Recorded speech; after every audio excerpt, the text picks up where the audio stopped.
Hi everyone, welcome to my YouTube channel Chemistry with PC Verma. Here today we discuss elimination reaction.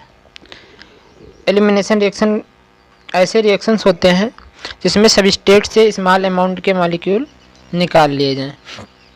Means आपका ये substrate है, अगर यहाँ से small amount like x H कोई भी मॉलिक्यूल को निकाल लिया जाए देन उसे कहते हैं एलिमिनेशन रिएक्शन. एलिमिनेशन रिएक्शन दो प्रकार के होते हैं, alpha elimination reaction and beta elimination reaction. Alpha elimination reaction को 1-1 एलिमिनेशन और बीटा एलिमिनेशन रिएक्शन को 1-2 एलिमिनेशन रिएक्शन भी कहा जाता है. First alpha elimination reaction. If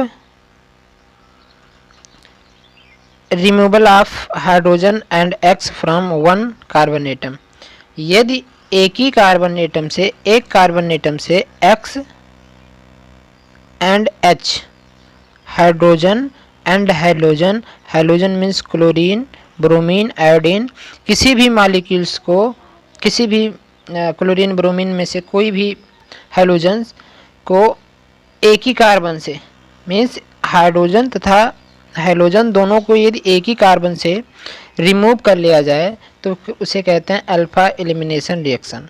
जैसे ये कार्बन, इससे हाइड्रोजन जुड़ा हुआ है CHCl3.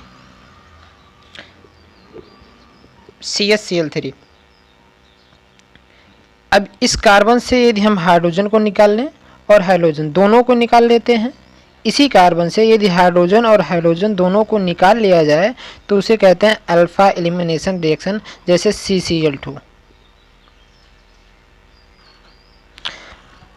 हमने प्रेजेंस क्या लिया, एक बेस का प्रेजेंस लिया. मीन्स अल्फा एलिमिनेशन रिएक्शन में बेस के प्रेजेंस में एक ही कार्बन से हैलोजन तथा हाइड्रोजन को रिमूव कर लिया जाता है तो उसे कहते हैं अल्फा एलिमिनेशन रिएक्शन. ठीक है, मैकेनिज्म को देख लेते हैं. इजी मैकेनिज्म है, बहुत आसान मैकेनिज्म है, सिंपल सा है. पहले आपको क्या करना है, कोई बेस लेना है लाइक KOH NaOH, कोई भी बेस हो, हमें बेस यूज करना है. और ये आपका सबस्ट्रेट CHCl3. अब यहाँ से होगा क्या कि बेस का काम क्या है, प्रोटॉन को लेना. बेस का काम क्या होता है, प्रोटॉन को लेना. प्रोटॉन मीन्स हाइड्रोजन को. अब ये हाइड्रोजन को लेगा और वाटर बाहर हो जाएगा. पहला स्टेप ये है. ठीक है, बेस क्या करेगा, प्रोटॉन को लेगा और हाइड्रोजन यहाँ से बाहर हो जाएगा. दूसरे में ये क्लोरीन तीनों क्लोरीन है और क्लोरीन के पास होते हैं लोन पेयर और इसके ऊपर आ चुका है चार्ज. और चार्ज को बैलेंस करना, यदि निगेटिव चार्ज को बैलेंस करना है तो होगा क्या कि ये क्लोरीन की जिसके पास लोन पेयर है वो अपना बॉन्ड तोड़ लेगा और क्लोरीन बाहर हो जाएगा. तो हमको मिलेगा CCl2 और क्लोरीन कार्बन के ऊपर आ जाएगा लोन पेयर. ठीक है, ये हमारा ओवरऑल मैकेनिज्म है. करना क्या है कि जो सबस्ट्रेट है हमें पहले बेस यूज करना है. बेस प्रोटॉन को ले लेगा, हमको कार्बोनाइन मिल जाएगा. कार्बोनाइन को बैलेंस करने के लिए क्लोरीन अपना बॉन्ड तोड़ लेगा क्योंकि ये बहुत अच्छे लीविंग ग्रुप होते हैं और जिससे हमें हमारा प्रोडक्ट मिल जाएगा. ठीक है, ये होता है अल्फा एलिमिनेशन रिएक्शन. एक बार दोबारा, अल्फा एलिमिनेशन रिएक्शन ऐसे रिएक्शन होते हैं जहाँ एक ही कार्बन से हाइड्रोजन तथा हैलोजन दोनों को रिमूव कर लिया जाता है तो उसे कहते हैं alpha elimination reaction. Easy mechanism है, बहुत ही सिंपल मैकेनिज्म है. अब बात करते हैं बीटा एलिमिनेशन रिएक्शन पे. बीटा एलिमिनेशन रिएक्शन को अल्फा बीटा एलिमिनेशन भी बोला जाता है. Alpha beta elimination reaction. ठीक है, अब यहाँ पे क्या होता है कि हाइड्रोजन तथा हैलोजन को एडजेसेंट कार्बन एटम से रिमूव करना है. बीटा एलिमिनेशन रिएक्शन में हमें हैलोजन और हाइड्रोजन दोनों को एडजेसेंट यानी बगल वाले कार्बन से रिमूव करना है, निकालना है. जैसे उससे पहले बीटा एलिमिनेशन रिएक्शन दो प्रकार का होता है, E1 and E2. E1 and E2। E1 elimination reaction को यूनिमॉलिक्यूलर एलिमिनेशन रिएक्शन कहा जाता है। बीटा एलिमिनेशन रिएक्शन को बाईमॉलिक्यूलर एलिमिनेशन रिएक्शन। E1 एग्जाम्पल देखिए, ethyl alcohol in presence of H2SO4 बदल किस में रहा है? एल्कीन में। हमने क्या किया, एथिल अल्कोहल लिया और इसको कन्वर्ट कर दिया बेस के प्रेजेंस में एल्कीन में। ठीक है, अब मैकेनिज्म को समझ लेते हैं E1 रिएक्शन के। देखिए ये 3 स्टेप प्रोसेस है। E1 यानी E1 यूनिमॉलिक्यूलर एलिमिनेशन रिएक्शन का जो मैकेनिज्म का जो स्टेप है वो 3 स्टेप में कंप्लीट होता है। पहला स्टेप क्या है कि यहाँ पे अल्कोहल जो एक लुईस बेस की तरह व्यवहार करेगा, जिसके पास लोन पेयर है। ठीक है, अल्कोहल जो एक लुईस बेस की तरह है व्यवहार करेगा, और ये बेस का काम क्या होता है? प्रोटॉन को लेना। प्रोटॉन है कहाँ पे? वो है आपके बेस में। ठीक है, तो इसका काम क्या है? प्रोटॉन को लेना। और अगर पहला काम क्या है, पहले स्टेप में क्या है कि अल्कोहल जो एक लुईस बेस है, ये क्या करेगा? प्रोटॉन को लेगा और यहाँ पे बॉन्ड बनाएगा और कार्बन के ऊपर आ जाएगा पॉजिटिव चार्ज, क्योंकि इसने क्या किया? लोन पेयर दिया है, प्रोटॉन को लिया है। ठीक है, देखिए ये आपका कुछ ओवरऑल स्ट्रक्चर हमको मिलेगा। ये पहला स्टेप है। पहला स्टेप क्या है? Alcohol as a Lewis base व्यवहार करेगा और प्रोटॉन को अपनी ओर एक्सेप्ट करेगा। ठीक है, सेकंड स्टेप,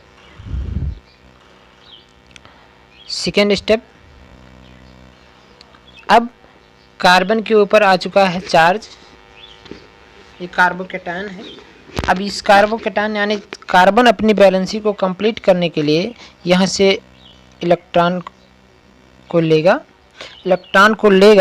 तो होगा क्या ओवरऑल कि ये अब जैसे इलेक्ट्रॉन इसने इलेक्ट्रॉन को ये ले लिया, ये बॉन्ड जैसे ही टूटा ये वाटर के रूप में बाहर हो गया और हमको एक कार्बोकेटायन मिल गया। ठीक है, बहुत सिंपल स्टेप। स्टेप नंबर 2 बहुत सिंपल स्टेप है। इसमें क्या हो रहा है कि जो ऑक्सीजन के ऊपर पॉजिटिव चार्ज है वो क्या करेगा? इलेक्ट्रॉन को एक्सेप्ट करेगा। ठीक है, देन होगा क्या कि कार्बन और ऑक्सीजन बॉन्ड वीक हो जाएंगे और टूट जाएंगे। कार्बन और ऑक्सीजन बॉन्ड ये क्या करेगा? प्रोटॉन को लेगा। अब प्रोटॉन को लेगा तो कार्बन और ऑक्सीजन के बीच पाए जाने वाला बॉन्ड वीक होगा और यहाँ पे हो जाएगा क्लीवेज हो जाएगा। देन हमारा प्रोडक्ट वाटर के रूप में बाहर हो जाएगा। और ख़ास बात कि ये जो स्टेप है ये RDS है, रेट डिटरमाइनिंग स्टेप है और स्लो स्टेप है। ये रेट डिटरमाइनिंग स्टेप है और स्लो स्टेप है। तो आप नोट डाउन कर लेना कि सेकंड स्टेप RDS है, रेट डिटरमाइनिंग स्टेप। ठीक है, और हमको यहाँ क्या मिल रहा है? कार्बोकेटायन मिल रहा है। स्टेप नंबर थर्ड क्या है कि हमें जो कार्बोकेटायन मिला उस कार्बोकेटायन की क्रिया हमें किसी बेस के साथ करा देनी है। हमने क्या यूज किया था? बेस में H2SO4 यूज किया था। अब क्या होगा यहाँ से कि जो अल्फा हाइड्रोजन कहाँ है? ये कार्बोकेटायन है और इससे जुड़े हुए कार्बन को अल्फा कार्बन और इससे जुड़े हुए हाइड्रोजन को अल्फा हाइड्रोजन कहते हैं। तो जो अल्फा हाइड्रोजन है वो बेस उसको अपनी ओर एक्सेप्ट कर लेगा। बेस का काम क्या है? प्रोटॉन को लेना। और प्रोटॉन कहाँ है? ये है प्रोटॉन, हाइड्रोजन। ठीक है, अब हाइड्रोजन प्रोटॉन है तो ये क्या करेगा? बेस प्रोटॉन को खींचेगा और प्रोटॉन को जैसे खींचा इसके ऊपर चार्ज आ गया, ये आगे डबल बॉन्ड में। ठीक है, यानी हमको क्या मिल गया? ईथेन मिल गया। इथीन मिल गया। ठीक है, तो ओवरऑल 3 स्टेप थे। फर्स्ट स्टेप क्या था कि यहाँ पे हम first step alcohol as a Lewis base व्यवहार करेगा और वो क्या करेगा, प्रोटॉन को अपनी ओर आकर्षित करेगा। प्रोटॉन को अपनी ओर आकर्षित करेगा तो ऑक्सीजन के ऊपर चार्ज आएगा, चार्ज आएगा तो ऑक्सीजन क्या करेगा, इलेक्ट्रॉन को अपनी ओर खींचेगा, जिससे कार्बन और ऑक्सीजन के बीच पाए जाने वाला बॉन्ड वीक हो जाएगा और उसके ऊपर क्लीवेज हो जाएंगे। और सेकंड स्टेप इसका क्या होता है, आरडीएस रेट डिटरमाइनिंग स्टेप होता है और ये स्लो स्टेप होता है। सेकंड स्टेप में हमें कार्बोकैटायन मिल जाता है। थर्ड स्टेप क्या है कि कार्बोकैटायन की क्रिया हमें बेस के साथ करा देनी है और बेस के साथ करानी है तो हमको मिल जाएगा एथीन। ठीक है, और ये फास्ट स्टेप होता है। अब देखिए एक इम्पॉर्टेंट पॉइंट, अगर आपने तीन से अधिक कार्बन की चैन या इससे बड़े एथिल अल्कोहल से बड़े अल्कोहल की सबस्ट्रेट के रूप में लिया है तो देन हमें दो तरह के प्रोडक्ट मिलेंगे। एक मिलेगा, ये इम्पॉर्टेंट है, रियली वेरी वेरी इम्पॉर्टेंट, सैटजफ और हाफमान प्रोडक्ट। इसमें कोई प्रोडक्ट नहीं मिला था, सेम एक ही प्रोडक्ट एथीन मिला था, लेकिन इसमें क्या होगा कि हमें दो प्रोडक्ट मिलेगा, एक है सैटजफ और दूसरा क्या है, हाफमान प्रोडक्ट।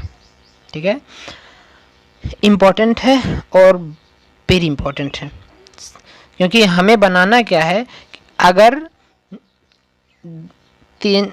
दो एथिल अल्कोहल से प्रोपेनॉल ले लिया हमने, मेथेनॉल पेंटेनॉल ले लिया, हेक्सेनॉल ले लिया, तो हमें दो तरह के प्रोडक्ट, यदि आपने नंबर्स ऑफ कार्बन की संख्या बढ़ा दी, एग्जाम्पल के तौर पे देखिए हमने लिया है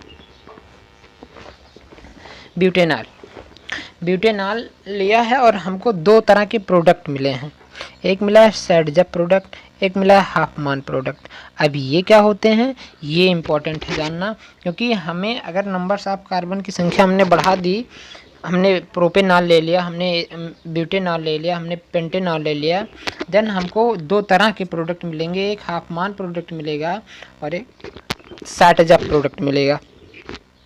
अब देखिए ये क्या होते हैं, डिस्कस कर लेते हैं, थोड़ी बहुत बातें हम आपको बता देते हैं। खास बात यह है कि आपको किसी भी केमिकल रिएक्शन में सैटजफ प्रोडक्ट बनानी है। पहला सैटजफ प्रोडक्ट, ये हमारा मेन प्रोडक्ट होता है, मेजर प्रोडक्ट होता है। हाफमान प्रोडक्ट माइनर प्रोडक्ट है। तो हमें किसी भी, अगर हमने नंबर्स ऑफ कार्बन की संख्या बढ़ा दी, हमने प्रोपेनॉल यूज किया, हमने ब्यूटेनॉल लिया, हमने पेंटेनॉल लिया, हमने हेक्सेनॉल लिया, हेप्टेनॉल लिया, तो हमको क्या करना है, यहाँ पे सैटजफ प्रोडक्ट बनानी है। ठीक है, तो सैटजफ प्रोडक्ट क्या होते हैं और हाफमान प्रोडक्ट क्या होते हैं। खास बात यह है कि सैटजफ प्रोडक्ट मेन प्रोडक्ट है, आपको बनानी सबसे ज़्यादा सैटजफ प्रोडक्ट ही है। ठीक है, तो देख लेते हैं कि सैटजफ प्रोडक्ट क्या होते हैं और हाफमान प्रोडक्ट क्या होते हैं। ठीक है,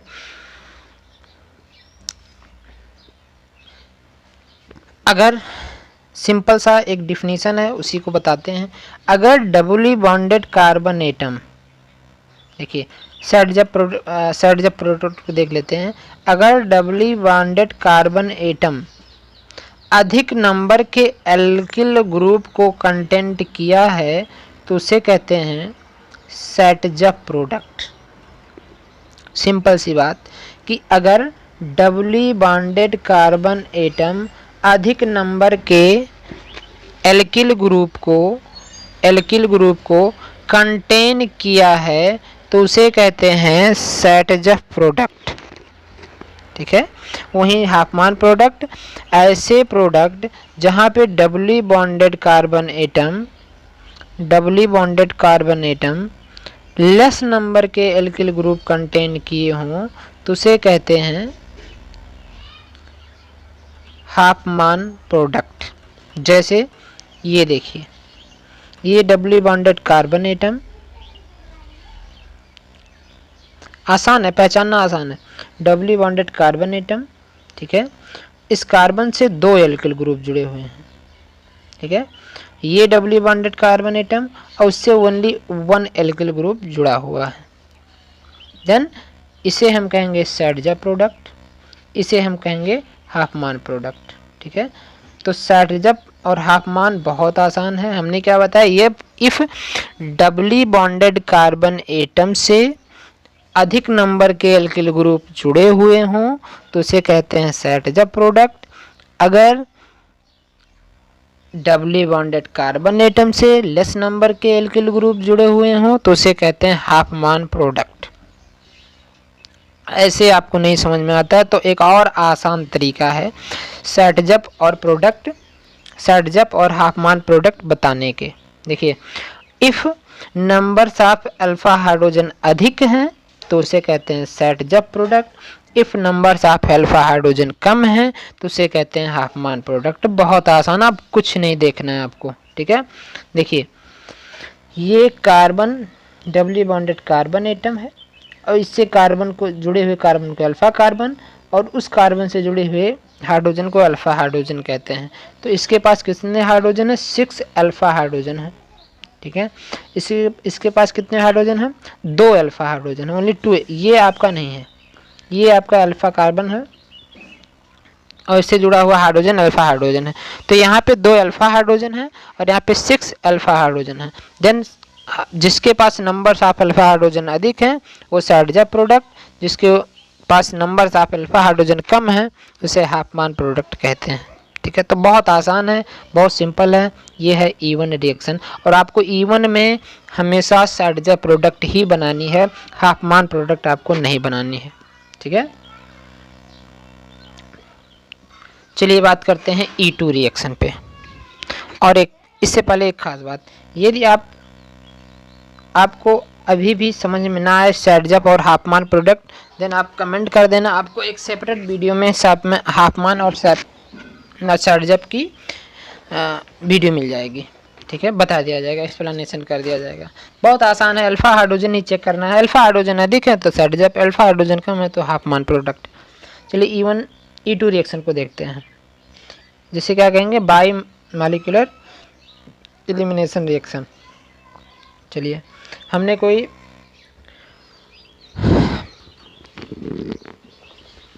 एक चलिए बात करते हैं अल्फा E2 रिएक्शन। देखिए एग्जाम्पल, पहला काम क्या है, हमको एक एग्जाम्पल लेना है और यहाँ पे हमें कोई हैलाइड लेनी है। हैलाइड की क्रिया करानी है किसी बेस के साथ, ठीक है। और ये बहुत सिंपल है, बहुत सिंपल है, ठीक है, बहुत सिंपल है। ये यहाँ पे हमें कोई हैलाइड लेनी है और अब क्रिया करानी है बेस के साथ। अब बेस का काम क्या है, सबको पता है। बेस का काम क्या है, प्रोटॉन को लेना। सिंपल सी बात, बेस का काम क्या है, प्रोटॉन को लेना।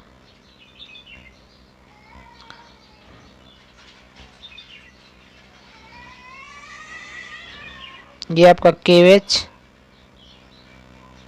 ये बेस है, ये बेस है तो प्रोटॉन लेगा। वो प्रोटॉन कहाँ से लेगा, किसी अल्फा कार्बन से, ठीक है। इससे अगर इसने प्रोटॉन को लिया, तो ये जो क्लोरीन है ये एज ए लीविंग ग्रुप व्यवहार करता है, ठीक है। तो ये क्या होगा, बाहर हो जाएगा। यानी एग्जाम्पल के तौर पे अगर हम लिया जाए तो हमें किसी भी हैलाइड की क्रिया बेस के साथ करानी है और हमको क्या मिल जाएगा, एथीन मिल जाएगा। एथीन मिल जाएगा, KCl बाहर और H2O बाहर, ठीक है। कैसे, मैकेनिज्म को देखते हैं, मैकेनिज्म को देख लेते हैं, मैकेनिज्म में समझ में आ जाएगा। हमने कोई हैलाइड लिया, ये हैलाइड है, इसका ओपन स्ट्रक्चर है, ये ओपन स्ट्रक्चर है। ये हमने कोई हैलाइड लिया, ये बेस है, बेस क्या था, हमने KOH लिया था, यहाँ से OH हमने यूज किया है। ये क्या करेगा, प्रोटॉन को लेगा और किस प्रोटॉन को, अल्फा को इसने लिया। अगर ये प्रोटॉन को लिया तो ये अपना जो बॉन्ड बनाया था ये डोनेट करेगा इस कार्बन को, ठीक है। अगर इस कार्बन के ऊपर चार्ज आया तो ये बैलेंस करने के लिए इस कार्बन को डोनेट करेगा। इस कार्बन को अगर इसने डोनेट किया तो ये क्लोरीन क्या होता है, एज ए लीविंग ग्रुप, है ना। और एज ए लीविंग ग्रुप होता ये क्या हो जाएगा, बाहर हो जाएगा। खास बात ये है कि इसमें कोई भी इंटरमीडिएट नहीं फॉर्म होता है, no intermediate, no carbocation form. ये सारी चीज़ें एक साथ होती हैं। मीन्स OH आएगा, प्रोटॉन को लेगा, प्रोटॉन इसके ऊपर चार्ज आएगा कार्बन के ऊपर, कार्बन अपने चार्ज को बैलेंस करने के लिए इलेक्ट्रॉन इसको डोनेट करेगा। अगर इलेक्ट्रॉन इसने डोनेट किया तो ये chlorine as a leaving group बाहर हो जाएगा। और ये सारे स्टेप एक साथ होते हैं। देन यहाँ पे नो एनी टाइप के इंटरमीडिएट फॉर्म नहीं होते हैं, ठीक है। बस आज के लिए इतना ही। ये E1 E2 रिएक्शन था। E2 रिएक्शन में हमको इंटरमीडिएट नहीं मिलता है। E1 रिएक्शन में हमको दो प्रकार के प्रोडक्ट मिलते हैं, सैटजब एंड हाफमान प्रोडक्ट। अगर आपको इस वीडियो में कोई भी दिक्कत हो तो आप नीचे कमेंट कीजिए। अगर आपको E1 तथा E2 रिएक्शन का डिफरेंस चाहिए तो आप नीचे कमेंट में यस लिखिए, ठीक है। यस आप ये लिखते हैं तो आपको E1 और E2 रिएक्शन का एक डिफरेंस आपको दे दिया जाएगा अलग से, क्योंकि ये वीडियो लॉन्ग हो जाएगी। वैसे भी 21 मिनट की वीडियो बन चुकी है ऑलरेडी, और बहुत बड़ी वीडियो बनानी अच्छी बात नहीं है।